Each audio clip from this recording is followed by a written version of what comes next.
I, 29F, had been with my boyfriend Jack, 30M, for 2 years now, and 2 months ago, we took the big step of moving in together. Our relationship started at a mutual friend's barbecue where we bonded over our shared love of 90s sitcoms and terrible dad jokes. From the beginning, Jack was different from anyone I'd dated before, kind, attentive, and genuinely interested in building a future together.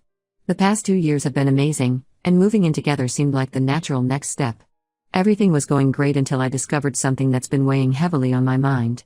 Jack has a younger sister, Emily, 26, and a 3-year-old niece, and they're an incredibly tight-knit trio. I knew Jack cared deeply about them. He'd often spend weekends at their place or have them over for dinner. What I didn't realize until we moved in together was just how much he financially supports them. To my complete surprise, Jack pays their rent in full every single month. Emily and her daughter live in a modest 1-bedroom apartment about 20 minutes from us. While the rent isn't outrageous by city standards, it's still a significant monthly expense that Jack shoulders entirely. Emily doesn't have a traditional job. Her explanation to Jack was that working a regular job wouldn't cover daycare costs for her daughter, let alone their other living expenses. She does small jobs here and there, walking dogs for neighbors, selling baked goods at local markets, and occasionally helping friends with their kids, but it's barely enough to cover groceries. The situation with Emily started about 3 years ago. She was married to this guy named Tom who, by all accounts, seemed perfect on paper. He had a stable job in finance, treated Emily well, and everyone thought they were the ideal couple. They had a beautiful wedding that Jack helped pay for, and everything seemed perfect. But things took a dark turn after their daughter was born. Tom started staying out late, making excuses about work meetings and client dinners. Money started disappearing from their joint account, and Emily would find receipts from casinos in his coat pockets. Eventually, she discovered he had a severe gambling addiction. He'd not only blown through their savings but had also taken out multiple loans and maxed out several credit cards. When Emily confronted him about it, he disappeared. Just packed a bag one day while she was at her prenatal checkup and vanished, leaving her 7 months pregnant and drowning in debt. That's when Jack stepped in. I can understand why. Their backstory makes it even more complicated. Jack and Emily lost their parents in a car accident when Emily was 18 and Jack was 22. They were coming back from Emily's high school graduation when a drunk driver hit them. Jack had just graduated college and was starting his first job as an engineer. Instead of focusing on his career, he had to become both brother and parent to Emily. He helped her through community college, supported her emotionally through the grief, and basically put his life on hold to make sure she was okay. So when Tom abandoned Emily, Jack didn't hesitate to help. It started small, helping with groceries, covering a few bills here and there. But as Emily's pregnancy progressed and the extent of Tom's gambling debts became clear, Jack's financial involvement grew. He started paying their rent, utilities, and even bought all the baby supplies. His plan was to help until Emily got back on her feet, but 3 years later, nothing has changed. I discovered all this because Jack and I recently had a serious conversation about our financial future. We were discussing savings goals and how we'd split expenses, and that's when I learned that Jack has absolutely no savings. Not a penny. This floored me because he's a successful engineer at a good firm, making well above average salary. When I pressed him about it, he finally opened up about just how much he gives to Emily every month. Between their rent, utilities, and other essentials, plus helping with the gambling debts Tom left behind, Jack's entire paycheck is gone by mid-month. Last week, we were talking about possibly buying a house together in the next year or two. Jack seemed excited about the idea until we started discussing down payments and mortgages. That's when reality hit hard. He can't contribute anything because every spare penny goes to Emily and his niece. When I brought this up, suggesting that maybe Emily could start working towards financial independence, Jack got defensive. He said I couldn't understand because I didn't grow up without parents. He talked about how Emily and his niece are his only family, and he can't abandon them like everyone else has. I tried explaining that supporting family doesn't mean sacrificing your entire future. I suggested that maybe we could help Emily create a plan to become more independent, job training programs, education, or even just a timeline for reducing her dependence on Jack. But he shut down completely. Emily isn't even trying to improve her situation. She posts daily on Instagram about her baking and craft projects, but there's no mention of looking for steady work or trying to build a career. The most frustrating part is that Emily seems to take Jack's support for granted. She'll call him at all hours asking for extra money for things like new clothes for her daughter or supplies for her baking projects. If he hesitates even slightly, she brings up their parents, saying things like Mom and Dad would want you to help us or we're the only family you have left. I love Jack and I admire how much he cares for his family. But I'm worried about our future together. How can we build a life when he's carrying this enormous financial burden? What happens when we want to start our own family? Will Emily's needs always come before ours? Jack is letting his sister take advantage of his guilt and grief over their parents' death, and I don't know how to make him see it without seeming like I'm attacking his only family. Am I being unreasonable here? Should I just accept that this is how things will always be? I want to be understanding, but I also don't want to sign up for a lifetime of being second place to Emily's financial needs. Update 1: Things have gotten significantly more complicated since my last post.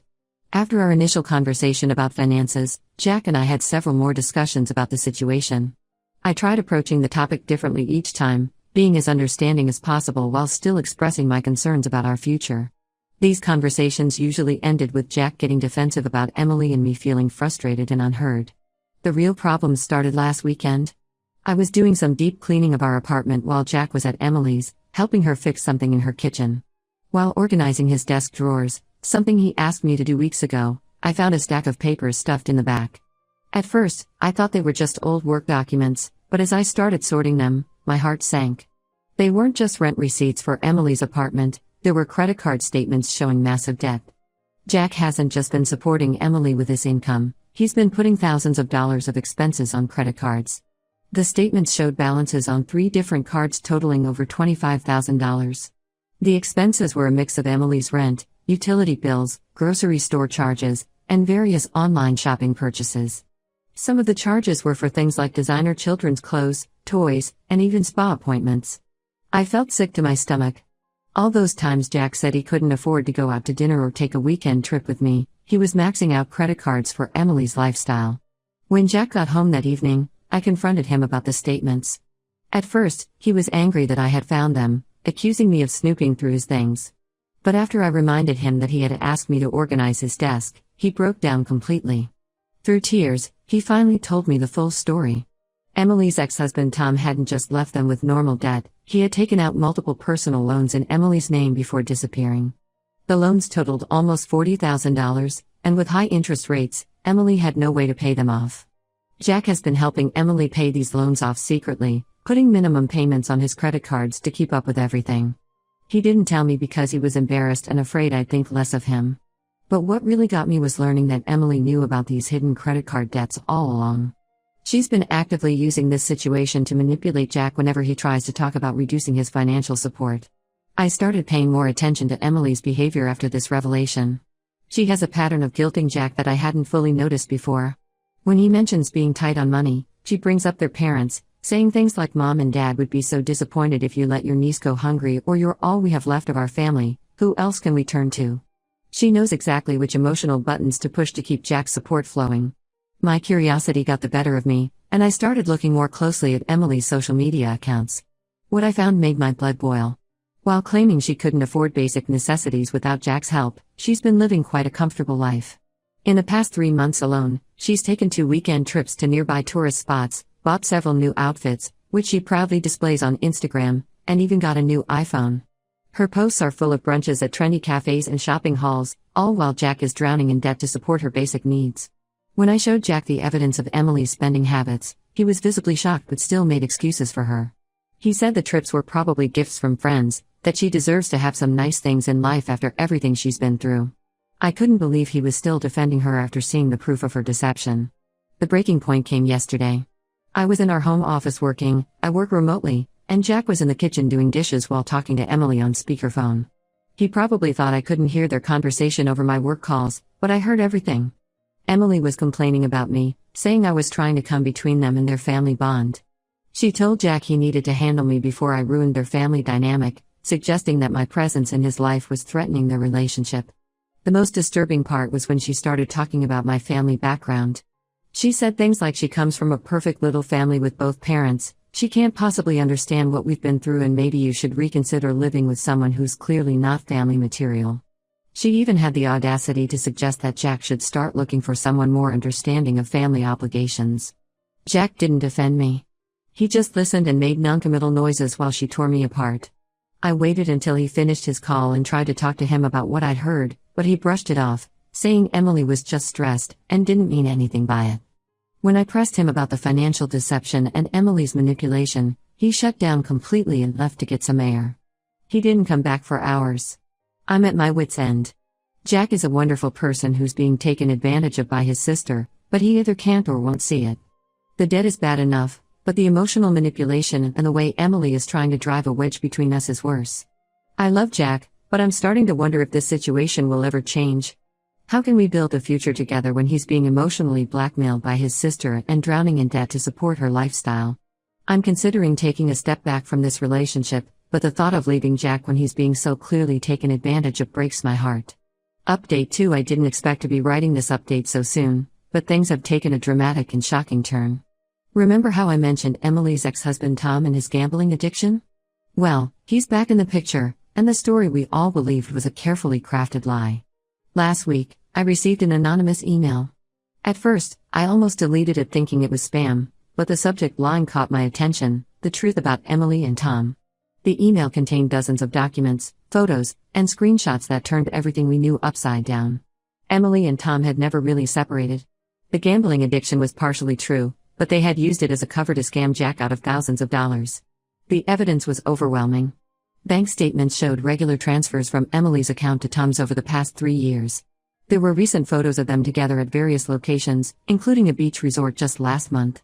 Text messages between them discussed their long-term plan. They were using Jack's money to save for a house in another state while pretending to be separated. The most damning evidence was a series of email exchanges between Emily and Tom where they openly discussed their scheme. They had planned everything meticulously. Tom would pretend to abandon Emily while she was pregnant, playing on Jack's protective instincts. Emily would act devastated and helpless, knowing Jack would step in to help.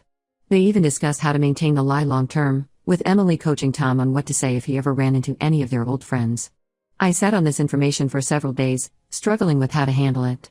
I knew Jack would be devastated, but he deserved to know the truth. I spent hours organizing the evidence, trying to present it in a way that would be undeniable. Finally, I showed everything to Jack one evening after dinner. His initial reaction was exactly what I expected. He accused me of fabricating everything out of jealousy or spite. He called me manipulative and said I was trying to destroy his relationship with his sister. But as he went through the documents, his anger turned to disbelief, and then to a kind of quiet devastation that was heartbreaking to watch. The photos hit him particularly hard. There were pictures of Emily, Tom, and their daughter at various locations over the past 3 years, places Emily had told Jack she was visiting with friends. There they were, playing happy family while Jack worked himself to the bone and racked up debt to support them. Jack confronted Emily the next day. He went to her apartment unannounced, and to everyone's surprise, Tom was there. Emily didn't even try to deny anything. She broke down and admitted everything, though her confession felt more like justification than remorse. She talked about how hard it was growing up without parents, how she and Tom just wanted to build a better life for their daughter, and how they knew Jack would help if he thought she was alone and struggling. The hardest part for Jack wasn't even the financial betrayal, it was learning how his niece had been used as a pawn in their scheme. Emily would often use her daughter as leverage, knowing Jack would do anything for her. She would send photos of his niece looking sad or telling stories about how they couldn't afford new clothes or toys, all while living quite comfortably off Jack's money and their own savings. The extent of their deception became clearer as more details emerged. The gambling debts were real, but they were nowhere near as massive as Emily had claimed. Tom had lost about $15,000, not the $40,000 they told Jack. They had already paid off most of it themselves but kept the story going to maintain Jack's financial support. All those credit cards Jack maxed out trying to help them? That money went straight into their savings account for their future house. What really broke Jack was discovering that some of his friends had known the truth. A couple of them had seen Emily and Tom together but didn't say anything, thinking it wasn't their place to get involved. They assumed Jack knew and was just helping his sister despite everything. Their silence had allowed the deception to continue for years. I found Jack crying in our bedroom last night, looking at old family photos. He kept asking how he could have been so blind, how he didn't see all the signs that were right in front of him. The sister he'd sacrificed everything for, the one person he thought he could always trust, had been lying to him for years, using their parents' memory and his love for his niece to manipulate him. Update 3. The aftermath of Emily's deception hit Jack harder than anyone expected. The day after confronting Emily, he cut off all financial support and blocked her number. It turned out that she and Tom had saved nearly $50,000 from Jack's support over the years, so they weren't in any real financial trouble. This only made the betrayal worse, knowing that they had been stockpiling his money while watching him struggle with credit card debt.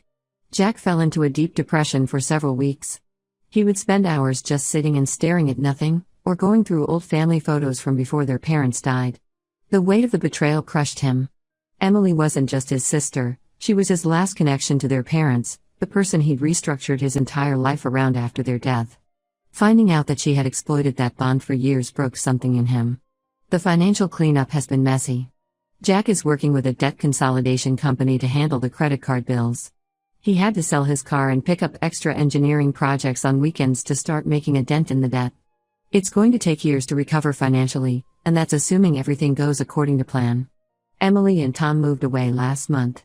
They bought the house they were saving for in Colorado, using the money they'd accumulated from Jack's support. The real kicker came when Emily posted photos of their new home on social media, calling it their fresh start and talking about how sometimes you have to leave the past behind to move forward.